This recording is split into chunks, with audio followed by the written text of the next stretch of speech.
இடம்பொருள் நேயர்களுக்கு வணக்கம். ஸோ இன்னைக்கு வந்து பார்த்தீங்க அப்படின்னா இப்போ பாண்டியன் ஷோ சீரியலை பொறுத்த வரைக்கும் இந்த சீரியலில் இதுக்கப்புறம் தான் கதை சூடு பிடிக்கவே ஆரம்பிக்க போகுது. ஏன்னா எப்போ கதிர்ராஜியோடைய கல்யாணம் நடந்து முடிஞ்சோ அப்போவே கதை ஓரளவுக்கு எல்லாத்துக்கும் பிடிக்க ஆரம்பிச்சிச்சு. டிஆர்பியிலேருந்து பார்த்தீங்க அப்படின்னா எல்லாருமே நல்லா இருக்குது இந்த சீரியல் அப்படின்னு சொல்ல ஆரம்பிச்சிட்டாங்க. உங்களுக்கு ஒரு சீரியல் நல்லா போகுதா இல்லையா அப்படிங்கிறத தெரிஞ்சுக்கிறதுக்கு டக்குன்னு ஒரு மொத்தமாக அந்த ஞாயிற்றுக்கிழமையில ப்ரோமோலாம் அப்லோட் பண்ணுவாங்கல்ல, அந்த சமயத்தில் டக்குன்னு போய் பார்த்தீங்கன்னா 1-2 சீரியலுக்கு மட்டும்தான் லைக்ஸ்லாம் ரொம்ப ஜாஸ்தியாக இருக்கும், வியூஸ் எல்லாம் எடுத்தோடனே ஜாஸ்தியாக இருக்கும். 1 மணி நேரத்துக்குள்ளார அதிகபட்சமாக ஒரு டாப் 3-4 சீரியல் தான் எடுக்கும். அதில் உள்ளார கமெண்ட்ஸில் பார்த்தீங்கன்னா இந்த சீரியல் இன்னுமா ஓடுது அப்படிங்கிற மாதிரி இருக்க கமெண்ட்ஸ்க்கும் அதுக்கு அப்படியே ஆப்போசிட்டாக எங்களுக்கு இந்த சீரியலை பிடிச்சிருக்கு, இதை பிடிச்சவங்க லைக் பண்ணுங்க அப்படின்னு போடுற கமெண்ட்ஸ்க்கும் இருக்க வித்தியாசம் இருக்குல்ல, அது தெளிவாக தெரியும். அந்த மாதிரி தான் பார்த்தீங்க அப்படின்னா முதல்ல பாண்டியன் ஷோ சீசன் 2 அப்படிங்கிற போட்டும் போது நிறைய பேர் இந்த சீசன் 2 அவசியமா, யாருக்கெல்லாம் சீசன் 2 பிடிக்கவில்லை அப்படிங்கிற மாதிரி ஆரம்பிச்சுட்டு இருந்தாங்க. ஆனால் இப்போ பார்த்தீங்கன்னா யாருக்கெல்லாம் கதிர்ராஜியை பிடிச்சிருக்கு, யாருக்கெல்லாம் தங்கமயில் பிடிச்சிருக்கு, யாருக்கெல்லாம் மீனாவோட நடிப்பு பிடிச்சிருக்கு அப்படின்னு பாசிட்டிவான விஷயங்களும் இந்த சீரியல் ஒரு மாதிரி ஜாலியாக நல்லா போகுது அப்படிங்கிற மாதிரி சொல்ல ஆரம்பிச்சிடறாங்க. அதான் உண்மையும் கூட, ரொம்ப நல்லாவே இன்ட்ரெஸ்டிங்காகவும் போக ஆரம்பிச்சிருச்சு கதை.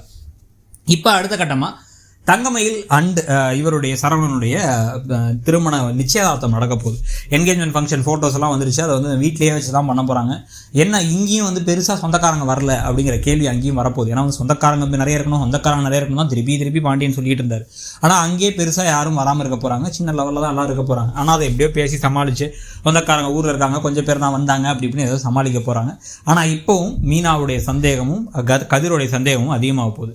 ஆனால் இதுக்கு நடுவில் இந்த என்கேஜ்மெண்ட்டுக்கு பிறகு காதல் காட்சிகள், தங்கமயில் சரவணன் தனியாக மீட் பண்ணுறது, 2 பேரும் பேசிக்கிட்டு இருக்கிறது, 2 பேரும் அன்பை பரிமாறிக்கிறதுங்கிற விஷயங்கள்லாம் நடக்க போகுது. இதுக்கு பிறகு இந்த அன்பெல்லாம் அவங்களுக்கு வளர்ந்ததுக்கு பிறகு தான் பிரச்சனையே கொஞ்சம் கொஞ்சமாக கல்யாணம் நெருங்கும் போது வரப்போகுது. முக்கியமாக இந்த முத்துவேல் சக்திவேல் இந்த கல்யாணத்தை நிறுத்துறதுக்கு ட்ரை பண்ணும்பொழுது அவங்களுக்கு இந்த உண்மைகள் தெரிய வர, இந்த குடும்பம் ஒன்றுமே இல்லாத குடும்பம், தங்கமயிலோட குடும்பம், ப்ளஸ் ஏகப்பட்ட பொய் சொல்லியிருக்காங்க, அந்த பொண்ணு படிக்கல கொள்ளலாம் அப்படிங்கிறலாம் தெரிய வந்ததுக்கு பிறகு அவங்க அந்த கல்யாணத்தை நிறுத்துறதுக்கான வேலைகளை ஸ்டாப் பண்ணுறது. ஆனால் முதல்ல அவங்க ட்ரை பண்ணும்போது அதில் இருந்த ஒரு ஷாக், அந்த ஷாக்கில் இப்போ கதிர்க்கும் ராஜிக்கும் இடையில் சண்டை வர்றது, கல்யாணம் நெருங்கும் பொழுது 1-2 பேருக்கு இந்த பொண்ணை பற்றி உண்மை, தங்கமயிலை பற்றி உண்மை தெரிஞ்சிருந்தாலும் கூட அதை மீறி கல்யாணம் நடந்ததுக்கு பிறகு கொஞ்சம் கொஞ்சமாக உண்மைகள்லாம் வெளில அவங்க படிக்கலை, அவங்க இவரோட பெரியவங்க, அவங்க குடும்பத்தில் பணமே சுத்தமாக கிடையாது, அவங்களால இது கொடுத்த 80 பவுன் நகையில் மோர் தேன் 70-75 பவுன் பார்த்தீங்க, 70 பவுனுக்கு மேலே பார்த்தீங்க அப்படின்னா எல்லாமே கவரிங்